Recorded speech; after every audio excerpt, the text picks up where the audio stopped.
My rack is huge. Look at the size of this thing. I bet I could fit my biggest suitcase. Well, not quite. Unless I put it this way. But I can fit my other suitcase in here. And even a full-size picnic basket. This is the Letrigo Minivan SE cargo e-bike. Speaking of big, this thing has some serious blinker lights. And I'm not talking about in back, although it has them there too. These things are on the side of the bike. So I just click left or right, and when I click it, it turns orange. And it does this chase thing. And here's what it looks like from the, oh boy. It's not, the red light's not actually doing that. It's not flashing, that's just my camera's frame rate. I don't know if I'd call this an off-road bike, but it's got some pretty decent tires. So let's give it a shot. By seeing if this will go uphill, I should probably not have it in 8th gear. I'm gonna put it on gear 1. Okay. So I got it on gear 1. Turbo mode. Let's see if it makes it up this hill. No issues at all. I'm impressed. I wasn't expecting that. But you know what? I'm gonna try it on gear 8, even though you really shouldn't when you're going up a hill. Gear 8. Here we go. Turbo mode. It's not really an off-road bike. But it does okay. You know, aside from hauling cargo that you probably don't want to take off-road, it doesn't have anything for suspension in the back, but it does have some suspension in the front. So as you've already seen, this does have 8 gears, Shimano 8-speed gear shift system, but what really got me up that hill is the motor. It's a rear hub motor chilling in the center of the back wheel, 750 watts, 1200 watt peak. It's a Hentac heavy duty cargo line motor with nylon steel gears and 90 Newton meters of torque. And speaking of torque, this does have a torque sensor. And that's probably why I sounded a little bit out of breath, because with a torque sensor, the power output's based on the pedal strength. How's the helmet head? Oh, it's pretty good. With a torque sensor, it responds to how hard you're pedaling, not just you pedaling. So with a cadence sensor, it doesn't matter how you're pedaling, it's going to give you the same amount of assistance from the motor. So with torque sensor, that's not the case. Hey, wait, is that the guy that ate a fish in one of my videos? Did you eat the fish? Did you eat it? You like e-bikes? I've never been able to get this close. Let's see how long this lasts for. He definitely ate the fish. He had a guilty look on his face. The colors of these lights can be changed through the app, which unfortunately I wasn't able to pair the bike. If you're able to, you can adjust different settings in there. So it basically turns the phone into like a command center. You can also view cycling analytics of your trip. And here is where you can change the colors of the light strip. And here it'll do health checks. So it'll give you maintenance alerts and also any updates. Normally e-bikes have different pedal assist levels, and this one does too, but normally it's like 0 to 5, 0 it just being a regular bike. So this one has off, which means it's just a regular bike, the motor is off. Then there's Eco, Tour, Norm, Sport, and Turbo. So depending on which one you have it set on, it's going to give you more assistance from the motor and a greater boost at start as well. Gear 8, Eco mode. So basically pedal assist 1. Next up, Tour mode, Gear 8. Normal mode, Gear 8. Sport mode, Gear 8. But hey, the motor kicks in super fast. It's like I barely push on the pedal and I'm already getting a lot of assistance from the motor. So gear 8 is fine. Sport, gear 8. And now we're gonna blast off with turbo mode. Turbo's quite a boost. It'll get me to the top speed really quickly. Down here, it says this is a class 2 e-bike, which means the max speed should be 20 miles an hour. So let's see what it actually is. I got it on Eco mode, which is like pedal assist 1. But what I'm gonna do is go straight to throttle. The throttle's over here on the left side. There's just this little lever. Oh! It doesn't matter what pedal assist mode I have it on. It's the same. It goes full speed. So if I hold down the throttle all the way, it'll go actually over 20 miles an hour at first. So it seems to get to, no matter which mode, it gets to 23 miles an hour, then it cuts power to the motor. And once it goes just under 20 miles an hour, the motor kicks back in and it keeps you at a steady like 20.5 miles per hour. But I don't have to hold it all the way down. I can just hold it a little bit and not go the max speed. But for me, it's like really hard to hold it steady, and then the bike feels a bit jerky. I didn't realize that I'm not showing the speed in big numbers. The screen is so small. That's got to be my biggest complaint on this bike. It's not the tiniest one I've seen, but it's so small. So I have it set so you can hopefully see the speed I'm going now. I got it on turbo mode, and I'm gonna pedal as hard and fast as I can.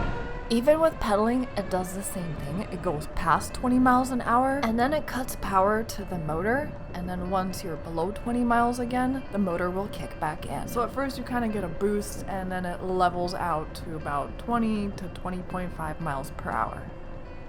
The max range is up to 40 miles. That would be like eco mode with pedaling, but max range is affected by road conditions, your weight, the cargo's weight, and even wind.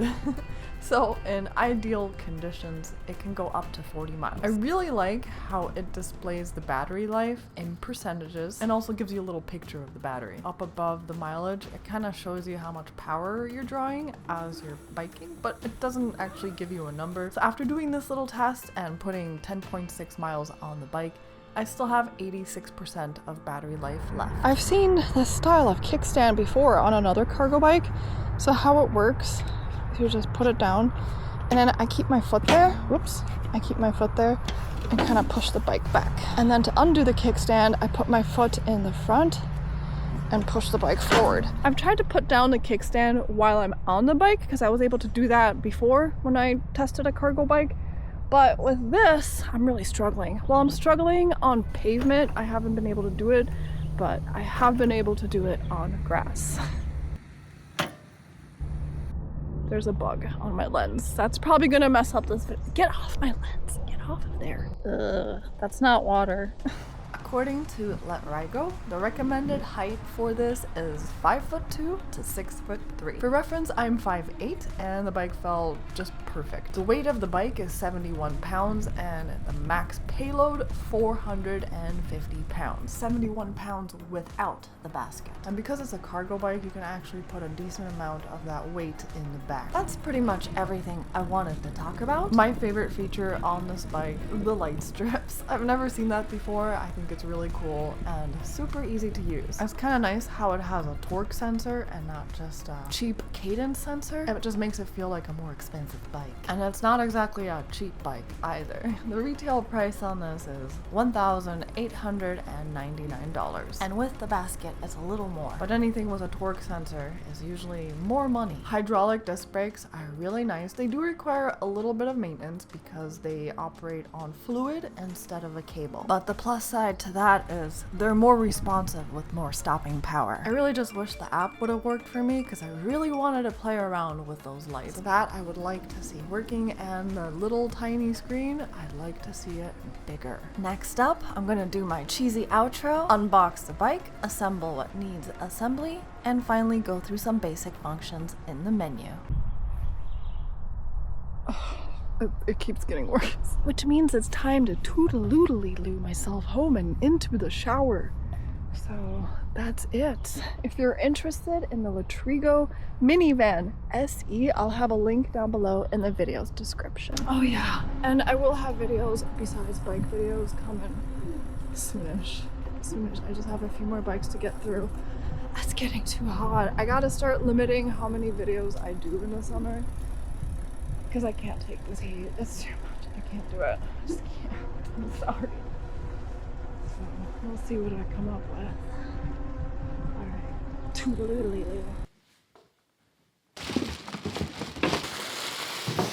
out the rack on this thing. Oh, it's huge.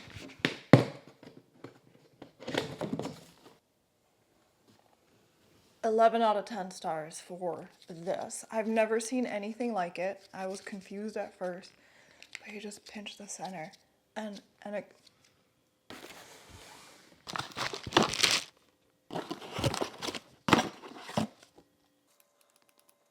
The assembly is mostly words. The pictures are a little pump cute. Glad it's in there, but I prefer mine. It's for bungee jumping later after the bike ride. Oh, I don't think these two go together. Two separate things. Reflectors, metal pedals, grease. Oh, there's really not much for tools, which I think is a great thing because that means there's not going to be much assembly. Hopefully. Oh.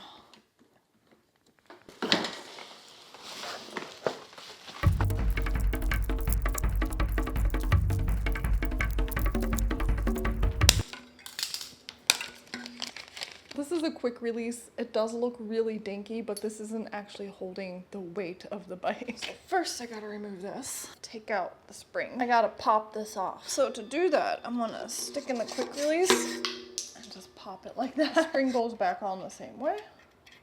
The cap goes on. I'm gonna screw it on a little bit. I've never seen the quick release go in first before I install the wheel, but that's how it has to be done. Going in from the bottom, making sure that rotor fits between the brake pads. Shove in this front wheel. I'm gonna shove my foot in here and kind of prop the wheel up while I tighten everything down. There we go. Next, I'm gonna install the headlight and the fenders, so I gotta pull out the screw right here. Let's try this little tool. Oh, actually kind of nifty. So the headlight goes here, and the fender goes there as well. Maybe the fender first, then the headlight. Okay, through the fender. Guess I'll position my lights. And then through the lights. Ooh, never mind this tool being nifty. So back to my tools it is. At least this way I can turn it without having to reposition the tool. Now I gotta attach the fenders here. I gotta pull out these screws on both sides. But as you'll notice, they're too short. That's fine though, they extend. Yeah, but they didn't include the tool for it.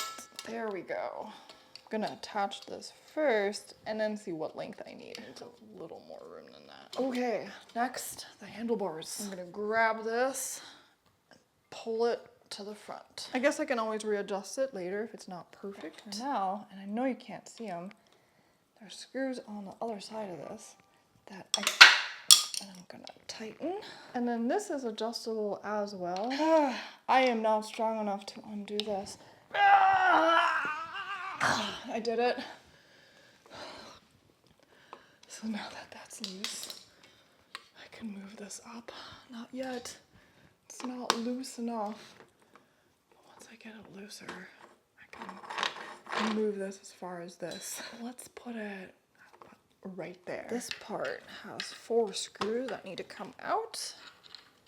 So now, making sure the handlebars are facing the way I need them to face, move the screen just out of the way somewhere, put this piece back, and screw it down. Uh-oh, and now that I've done this, I'm realizing I can't move the screen. Oh no! They definitely need to include a little tiny Allen key. This size, what size is this? 3?